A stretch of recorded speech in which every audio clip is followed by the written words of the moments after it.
Okay, I'm set up to record. There we go. So let me go back here. No, don't So go back. in the We've supplier, got it. We've got it. You don't have to go back. yep, you just click on general info, and this is where you can put information about your cancellation policies, lesson minimums, return policies, payment terms. And these are open fields. You just hit that edit at the bottom, and then you can type in your information.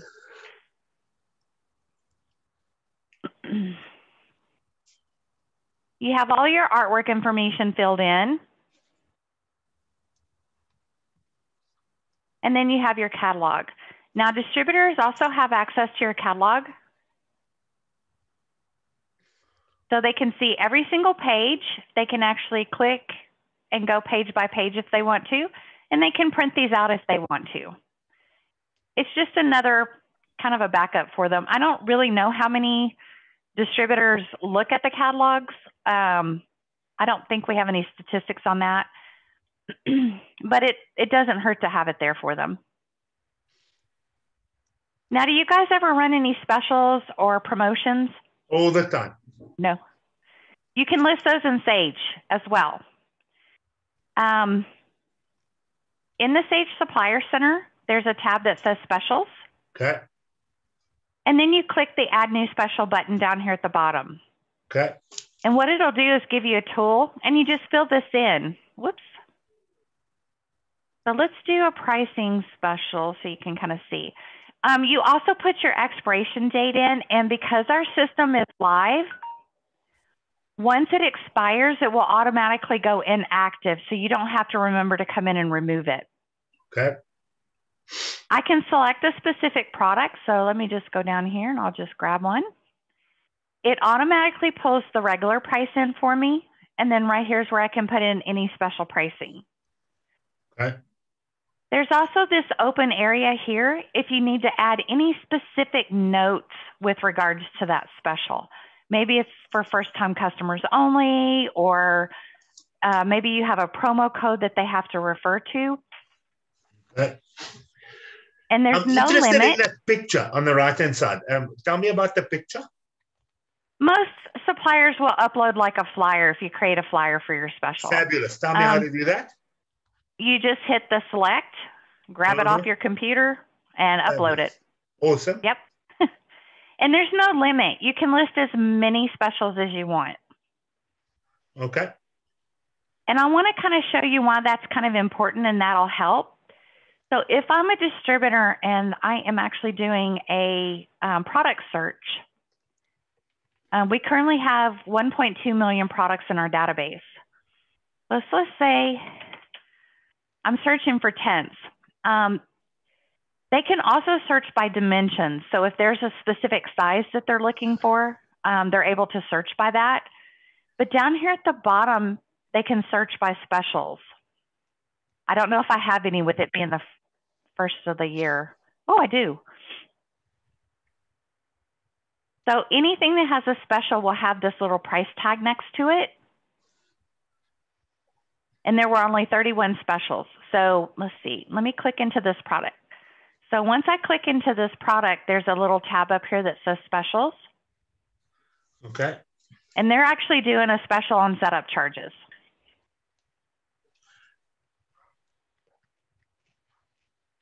So we don't have to, you don't have to do just pricing. It can be anything else. And they chose to put their logo here, which is okay because this information is not seen by the distributor's customer.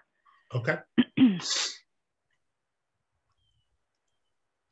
And a lot of times, depending on what product it is that the distributors are looking for, the first search they'll do is based on specials, just because there's so many products in our database.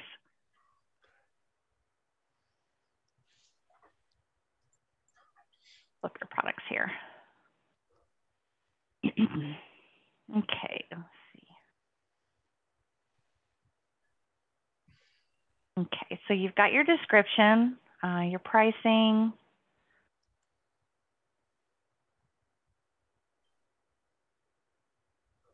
Your keywords are great on this particular product because the one thing you have to remember about some of your products, like this one particularly, is different people will call it different things. And you want to make sure that you add those into the keywords, which you've got listed in there.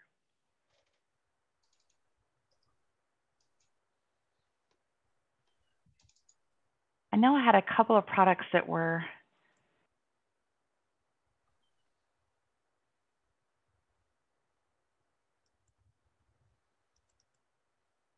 Oops.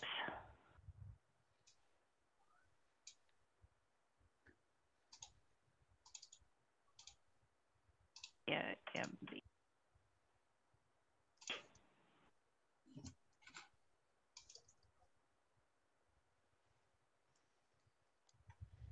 Okay. This was actually in the incorrect category, and I went in and corrected it. I can't remember now what category it was in. This one shows that it comes in 3 different sizes, but you don't have those listed in the options area. You also don't have colors or themes listed. So for this product, let me go to here.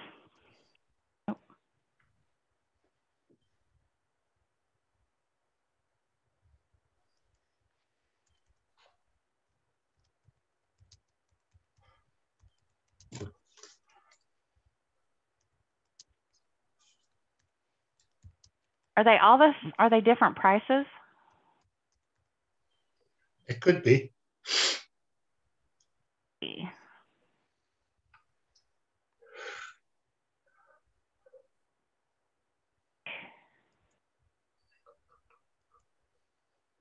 They are different prices.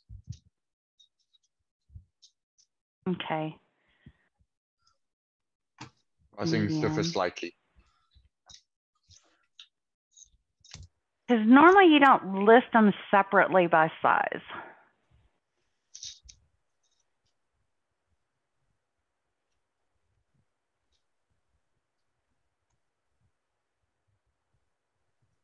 And then that one should be 1070.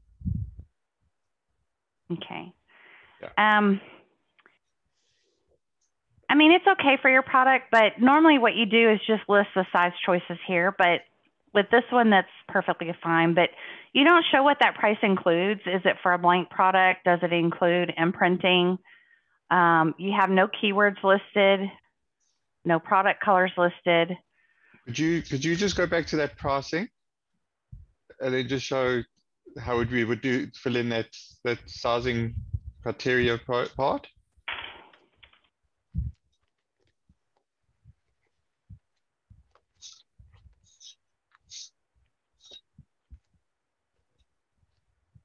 And let's say your medium one is your most popular one. So you would put the pricing for the medium up here, and then you would list all the pricing out in here for the other sizes. Okay, so then, and then the medium would be the default view. Yes. And then Yeah, if they so you select wouldn't other have. sizes. Mm-hmm. And can I ask you a Okay. question? If you go there, you see where you type small, medium, and large. Can you go small, 5 inches by 7 inches? You can put numerics.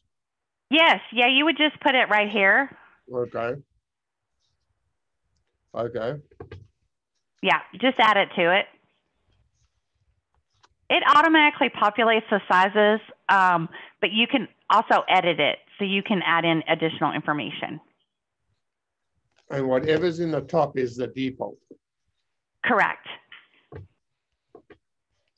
And then whatever's the default, you would exclude from the other options, correct? You would list it here, you just wouldn't put pricing. Oh, okay, because the pricing is held in the top section. Okay. Correct.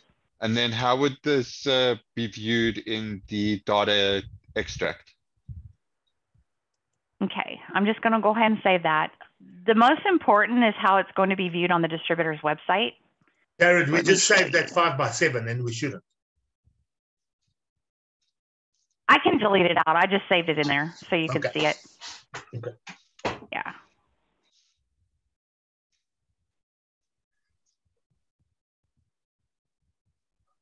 Now, this is an example of a distributor's website. So what it will do is it makes a drop-down menu. So Okay. their customer can select what size they want. The other thing is on this particular product, this image right here should be a blank image of the product so that the distributors can create virtual samples. Could you take us back to that website, please? Sure. Have you got a link for us for this? This is obviously a test website, and we You would can like just go to then, sagewebsitestandard.com. yeah. So then what we would do is we would go there and see how our products feature, optimize the back end, go back in, see how it presents itself, and then do a tweak in between. You can do that, yes. You just put your item number right here where it says, what are you looking for? And it'll pull your products up. And when I talked about the virtual sample, it's also on distributors' websites. And because you don't have a blank image, the distributors are not able to do virtual samples. Ah. So that's something we need to get blank images in there from, and also for, we got to get those from Andrew. And then anything that you have that has a logo on it, you have to mark it as has logo.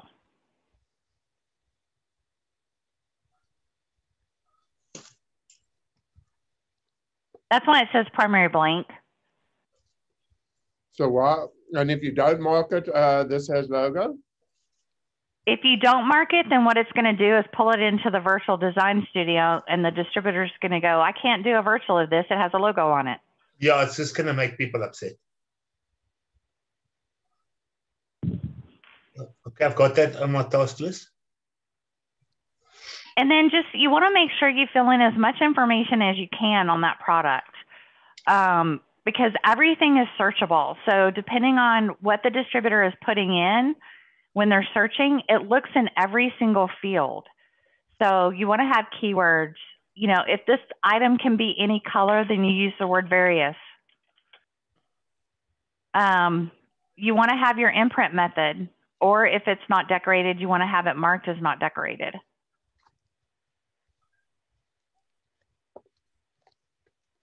Okay.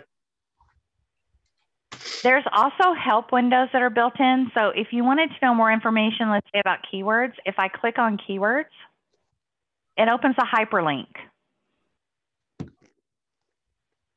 And most of the fields have that hyperlink.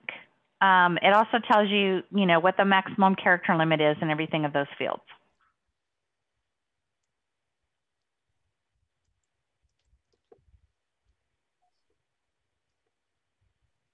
Okay.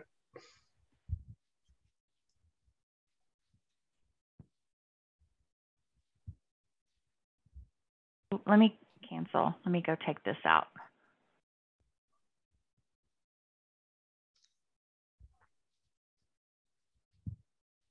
Yeah. It's, you know, it's kind of to the point where the more information that you provide, the better it's going to be for you. Because when the distributor searches, part of the algorithm is it looks to see if there's complete information on your products. Is the, you know, information relevant to what the distributor is putting in? Okay. So would you recommend, where we've got those wristbands, that instead of having the large, medium, small, we'd rather have zipper pocket wristband 1, and then within it, large, medium, small? Is that far more that's what I recommend. Optimized for each of the, for the website as well as for the distributors? Yes, because what that does is it puts everything that's available for that one product in one location. So if they see that maybe their customer needs a variety of sizes, they need small, medium, and larges, instead of them having to go back and do searches, they see it all together. And it makes it easier for them to quote that information to their customer. Yes, yes, yes. We do the same thing with shirts, you know, and apparel. We list them one time with all the sizes listed as options. And then the larger sizes that are a different price, the different prices put in the option. So for display items, would you would recommend doing the same thing as well? Display items, no. Okay, so for display I items, wouldn't- you would keep them I would- separate. For example, these feather flag for the car windows. Each size Yes, is I would its keep own. these separate. Okay. Yeah, because distributors kind of search for these a little bit differently than they do wearable type items. And dimensions are really important when it comes to some of these items. So I think it's important to keep these separate. But if we kept them separate and then we put in on each separate one, the small, medium, and large, say, it could be a good thing. It couldn't hurt us. No, it wouldn't hurt you. So that even if they came to like our small 8-foot teardrop banner, you know what I'm saying, Jared? And Yeah. then they saw, okay, well, this is also available in 11 and 14 foot, then you can do it. But on your 11 foot, you do the same thing, you know? So on the 8 foot, you'll make your default pricing, the 8-foot pricing, and then put in the medium and large. On the medium, So then you keep my the question medium would as it is, making Mm. your medium pricing your default pricing, and put in the small and large. Do you know what I mean? Yeah. So then my question would, from that perspective, would be the information you put into the pricing other sizes. How does that get extracted into the Excel data dump? That's the That key. off- It doesn't. Yeah, that's worry. Yeah. There's only two ways to update this information in this area: manually and with an API data feed. It doesn't extract into an Excel spreadsheet. Tell us about your API data feed. Uh-huh. Tell us about that. Okay, let me log in here real quick.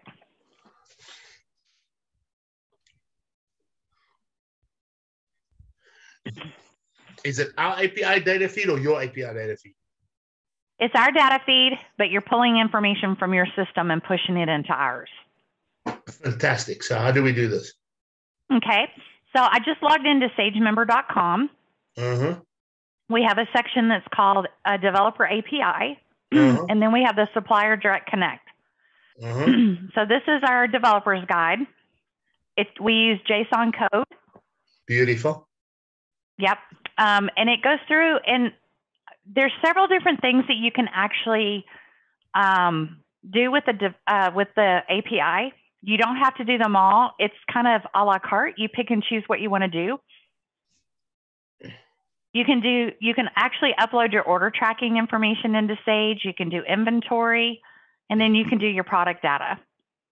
Okay, so basically, at a minimum, you'll have to have product ID, product colors, sizes, and pricing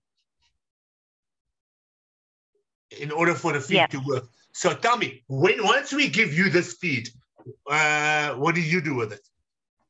It just feeds right into your product data. And once it feeds into Sage, it goes out into all of our tools.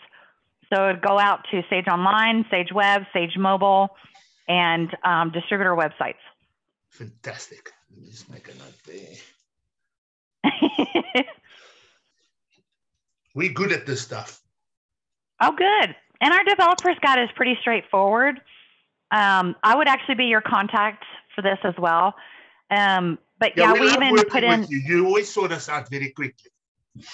Oh, thank you. I wanted to ask you, what have you guys got to do with promo standards? Nothing. Nothing. You said that very loud. Yep. But if you've done promo standards already, ours should be very simple for you to do. Oh, yeah. We've done promo standards. We've done DC. And then also we've done it for our own website. Oh, perfect. Yeah, then this should be a breeze for you. Yeah. This is going to be very easy. And like I said, you can also do inventory and order status along with product data. So I want to ask you this quick question. Okay. Mm-hmm. So before we move on, I just wanted to, because we're on this feed thing now. When was Sage born? In which year? I believe it's 1992. 1992. We have an anniversary this year. So what happens is you guys give a solution to suppliers and distributors. Your solution to distributors is you give them a platform to upload their products and to showcase what they've got on offer. And then you connect through your platform the distributor, give them access to all our products. And then the way that you do that is that they can log in, they can see all the specials, and you offer a website. Yes. We also have within the Sage tools as well. So if I was a distributor, I have all these other areas that I can take advantage of too. They have the CRM. So basically that discussions is where commonsku copied you. Yes. Okay. Then the product. So here's the thing. That this is just an observation. I could be completely wrong, but you guys are basically, I think, in competition with Distributor Central in a way. Not really. We don't consider ourselves in competition with them. We consider our competition as ASI. Okay. So here's the I mean, ASI has also been around for a long time. So what happens is with these huge databases or companies such as yourself, it's been around for a long time. You've built this big, cumbersome system, all right? And to steer this ship in another direction, you know, if you wanted to go 2 degrees to the left, it's going to take you, instead of an hour, it'll take you 3 weeks. So if you wanted to, that's why your online solution is taking so long. So, but what I wanted to ask you is this. My question is, when you've got ABC Promotions, who's a Sage customer, I'm speaking to you as a distributor now. I come to you and I've got and I get a website from you. On the I think it's the DC website. DC, the product presentation or the product preference ranking, SEO on those websites are dictated by how much the suppliers are paying for their product position, right? That's how it works on DC. So I wouldn't want a website as a distributor that people are in business for different reasons. Some people, their niche is good price. Other people are good quality and good service and not price. But if you've got a DC website, DC is dictating which products are on your website. We don't dictate what products are on the website. The distributor can pick and choose what suppliers they want to be on their website. We provide them all of the data. And then they can go in the back end and say, you know, I don't want to deal with this supplier. I don't want to deal with this supplier. Our automatic sort of the products is not based on, I guess kind of indirectly, it might be based on advertising, but it is structured to try to provide the distributor with what they're looking for, not what we want them to see. Correct. But they can also set their sort up to sort differently if they want to. That's stuff that they have on the back end. Like if they want it to, if they set up like these larger distributorships that set up what they call preferred vendors that they want to deal with. Correct. They can set up their preferred vendors in Sage Online and then have their preferred vendors products show up first on their website. Okay, that's brilliant. So they do have control. Have you got distributors that use your API and build their own websites, or do all your distributors have to use your website? No, we do have distributors that use our API to populate. But on their own websites, or is it a website that Sage offers? No. Nope, it's on their own websites. This is what I wanted to ask you. So if commonsku came to you and said, give us your feed, what's the deal? I'm going to say I'm not really quite sure on that because that's our distributor side that's working with them. We are working with commonsku, but I don't know what to the degree it is. And I believe they are pulling our data. Because But that's just my limited knowledge. We feature our company. We signed a 1-year deal with commonsku, and I think that they are bringing our products into their system via DC. I'm not sure. I'm not sure, but we haven't, because we haven't provided the it with an feeding comes API. through DC. Yeah. Okay. Yeah, I know. Like I said, I know very little about it. I do know that we are working with commonsku, but I don't know what to the degree we are working with them. Let me ask you another question, if you don't mind. No, I don't mind at all. Now, you're Sage, and I know that PPAI is associated with Sage, okay? We have a partnership. PPAI uses the Sage platform for their members to search product. Is that correct? That is correct. We're what they call the preferred vendor, or their preferred search tool. This question. If I'm not a PPAI supplier, okay, will the PPAI distributors see the products I offer on Sage? Yes. So no matter, so it's not whether you're a PPA supplier or not a PPA supplier. If they come to Sage, it's not going to say, well, these suppliers are PPAI and these they PPAI members. These suppliers aren't PPAI members. We're only going to feature the PPAI supplier products to the PPAI people. It doesn't work like that? They see everything that's in our database. So regardless if you, as a supplier or a PPAI member or not, they still have access to all of your information. Now, so they can search. This question. Maybe you can they can search by your PPAI number, but I don't even think they can filter their search to just PPAI members. They can't even filter it that way. So okay, so there's no reason for you to be a PPAI and a Sage supplier, because I understand it's the reason is to be a Sage supplier, not necessarily a PPA supplier. Well, PPAI offers. I don't get paid either way, so I'm just telling you that. PPA offers so much more than what Sage offers. We are providing the research tool. PPAI is kind of the governing body for the association, so they do all your legislative stuff. They have all the education and all of that. So they offer a lot of other things that we do not. That's something that you as a supplier would just have to look at to see if you can justify it.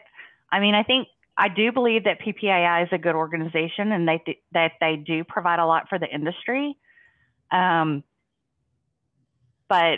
you know, I mean, that's going to be kind of a personal thing. We don't require you to be a PPAI member to be in Sage. Okay. So tell me, if you deal with Alpha Broda. Yes. Do you get access to their feed?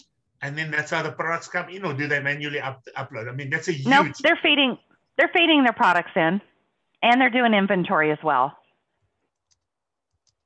Okay, and then you then are able to give... Okay, so you've got your own, in inverted commas, promo standards feed. Yes. Fantastic.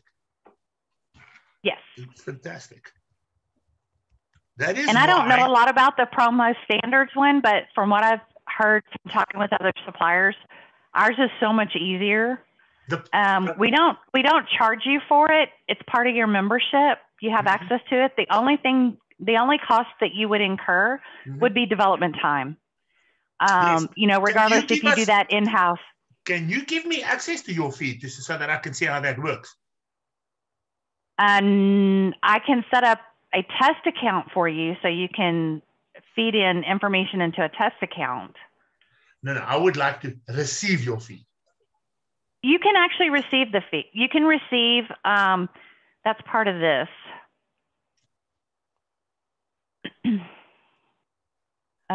Requests. We do have I'm a supplier. I'm a supplier. I'm going to feed in. You but I can would like- download, you can download your own products. There's a product download. for all the suppliers. No, just yours. Yes. I would like to see how the feed works. I can't. It's proprietary information. I can't give you other suppliers' information. No, what I'm saying, no, not like that. What I'm saying is the feed that you give your distributors. I can't give you that feed because that's other supplier information. Okay, so that's only available to distributors. Correct. Okay, I see. I mean, you can certainly download your own product data, but yeah, I can't give you any other suppliers' information. Right. I mean, there may be stuff on, let's see here.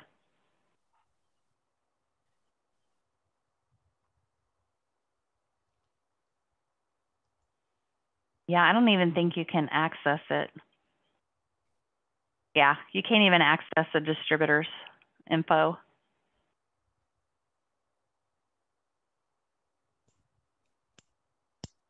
Okay. The first thing that you would have to do is go to the legacy API settings here and download your authentication key. Okay. Because that's basically your key to unlock our server so you can push the information in. Okay, cool. Got it. Right, let's move on to geez, I've made a lot of notes. Let's move on to the how we can feature what we can do better to feature our products. Yeah, it's basically kind of like I mentioned, you want to make sure that you fill in as many fields as you possibly can, you know, including, you know, what your imprint method is, what the price includes, because all of these fields, as I mentioned, are searchable. So they can go in and say, I only want to see flags that are screen printed, and they're able to pull those up. So it's important to make sure you fill all that in, because if I go to, let me see, let me just do a search. I have no idea how many.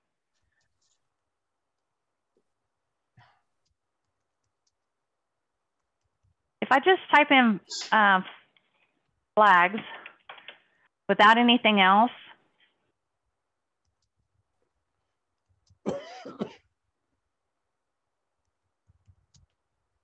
it's over 26,000 products. Yeah.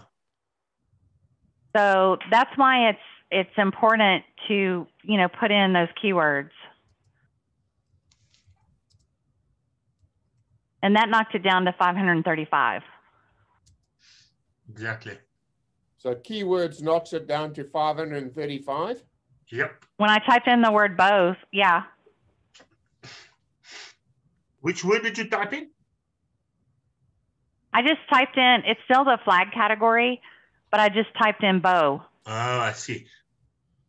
Could you just type in feather? Okay, let me do that.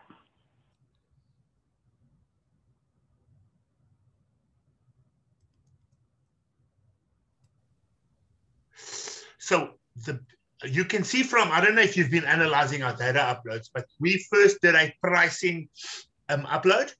Then we started our naming conventions on all our banners. We renamed all our products to start with a product name as opposed to starting with a size. So a 10 by 10 tent would now be called a tent, and it'll come in a 10 by 10 size. Yeah, and they can actually search by the size too. Yeah. So then what we did was we sorted out all our naming conventions, we sorted out all our pricing, then we sorted out all our sizing, and this would be our next regular step, is to do the keywords and what we've just discussed. So it's a great coincidence that you sent us that email, and here we are today. I've just got a quick I knew one. that. If the user searches by size, does that search then only look at the size attribute, or does it look at all the available information for a size? It looks at all the available information. Okay, so it doesn't just look at the one area where you were typing the sizes. Correct. So if Okay, you had good. basically 10 by 10, and they put in 10 by 10. 10 by 10, it would bring up that 10. Even if It the also dimension. does what they call a number approximate search. So let's say I put in 10 by 12 instead of 10 by 10. It's going to look 5% larger and 5% smaller if I have this box checked. Okay. So if somebody puts in a size that doesn't exist, then by this approximate, they'll get something close to it. Tell me, is this system built in C#? I'm sorry? This system of yours, is this Visual Basic or C#? I have no idea.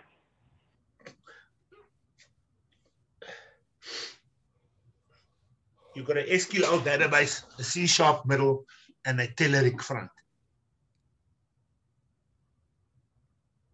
It's time to go online, sister. This is online.